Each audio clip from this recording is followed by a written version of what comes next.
শয়তানের তিনটি বৈশিষ্ট্য থাকবে অবধারিত। শয়তান খুব অস্থির হবে, খুবই অস্থির। তার প্রচুর বুদ্ধি, তীক্ষ্ণ বুদ্ধি থাকবে। আর সে খুব প্রফেশনাল। তার কাজটা সে নিরলস ক্লান্তিহীনভাবে করে যাবে।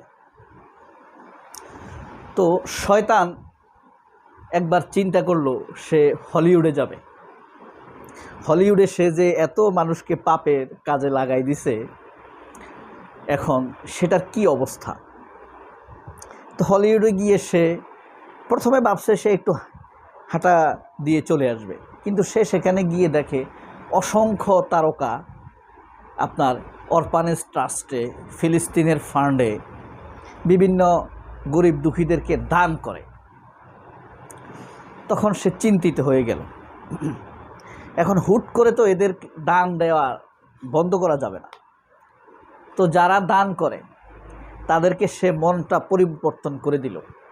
যারা ধরেন অরফানেজ ট্রাস্টে দেয় তাদেরকে বলল যে তোমরা জিউস ট্রাস্টে দাও। তারপরে যারা ধরেন ফিলিস্তিন ট্রাস্টে দেয়, অনেক খ্রিস্টান আছে না ফিলিস্তিনকে টাকা দেয়, সেটাকে ঘুরিয়ে বলল তোমরা ইহুদিদেরকে দাও, ইসরায়েলকে দাও। এভাবে সে একটু টার্ন করে ঘুরিয়ে দিল। অর্থাৎ তার বেশ কিছু সময় সেখানে লেগে গেল। অর্থাৎ মানুষকে খারাপ করতে দিয়ে আসলেও মানুষের সহজাত যে ভিতরের বৈশিষ্ট্য, এটার কারণে অনেক সময় মানুষ আবার ভালো দিকে আস্তে আস্তে চলে আসতে চায়। তো হলিউডের ভিজিট শেষ করে শয়তানের টেনশন আরও বেড়ে গেল। সে তো এমনিতে অস্থির। এরপরে সে ভাবলো হলিউডের এই অবস্থা, তাহলে অন্যান্য জায়গাগুলোর কি অবস্থা। তো সে বলিউডে গেল। বলিউডের গেট দিয়ে ঢুকার আগেই সে লিস্ট করে ফেললো কাদেরকে আসর করতে হবে। যেহেতু হলিউডেও কিছু লোক চেঞ্জ হয়ে গেল, বলিউডেও কারা বদলাতে পারে। সে আগেই ধরে নিল যে সালমান খান, শাহরুখ খান, আমির খান, এদেরকে আগে টার্গেট করতে হবে। তো ওখানে বলিউডে ঢুকে সে মোটামুটি সময় বেশি লাগে নাই, দেখলো যে সবগুলো আগের মতো মোটামুটিভাবে শয়তান হয়ে আছে। যে এক দুইটা ছিল তাদেরকে একটা একটা করে মেয়ে ধরাই দিছে। এখন সে তারা আর চ্যারিটি না করে ওই মেয়ের পরাকিয়া প্রেম বা নারীদের পিছনে ব্যয় করে। যে দুই একজন ছিল বাকি, এমনি তো সবগুলো একই অবস্থা হয়ে গেছে। এবার শয়তান আরও চিন্তিত হয়ে গেল। সে চিন্তা করলো এবার তো ঢালিউডে যাওয়া দরকার, কারণ বাজার বাংলাদেশের যেখানে সিনেমা হয়। তো এখানে সে ভাবলো এটা তো মুসলমান দেশ, এরা নিশ্চয়ই অনেক বদলে গেছে, এদেরকে আবার শয়তানি লাইনে ফিরিয়ে আনতে সময় বেশি লাগবে, অস্থির। তো সেখানে ঢুকে সে দেখলো জয়া আহসান, নাজিবা তুষি, হ্যাঁ, তারপরে আপনার এই মারিয়া কিসপট্টা, তারপরে আপনার শাকিব খান, শুনেন আগে, তারপরে আপনার এই নাজিবা তুষি, জয়া আহসান, মারিয়া কিসপট্টা, অপু বিশ্বাস, হ্যাঁ, অরুণা বিশ্বাস, তারপরে আপনার এদের এরকম অনেকগুলো সে দেখে মোটামুটি পরিচিত চেহারা, নাদুস নুদুস। বাংলাদেশের নায়িকাদের অবস্থা তো বুঝেন। দেখলো যে এরা সবাই শেখ মুজিবের জামা টামা খুলে এদেরকে কলকাতার স্টাইলে প্রণাম করতেছে, বুঝতে পারছেন। তো শয়তান তো এবার খুব ভাবলো যে এরকম দৃশ্য যদি হলিউডে দেখতাম কত ভালো হতো। অর্থাৎ এরা হলিউড বলিউডের চাইতেও খারাপ হয়ে গেছে। এরপরে প্রণাম করতেছে এবং আরও খুশি হলো শয়তান যে যারা এদেরকে প্রণাম করতেছে, হ্যাঁ, এই নাজিবা তুষি, অপু বিশ্বাস, তারপরে আপনার মারিয়া কিসপট্টা, হ্যাঁ, জয়া আহসান, তমা মির্জা, রায়হান রাফি, তো এরা এটা দেখে সে খুব খুশি যে এরা তো লাইনে আছে। তো রায়হান রাফিকে সে একটু খোঁচা দিল যে এতগুলো সুন্দর মেয়ে তুই এভাবে প্রণাম করেই যাবি, আরেক ধাপ খারাপ করবে। তো রায়হান রাফি বলল, রায়হান রাফিকে চিনেন? সিনেমা করে যে, না চিনলে চিনে নেবেন।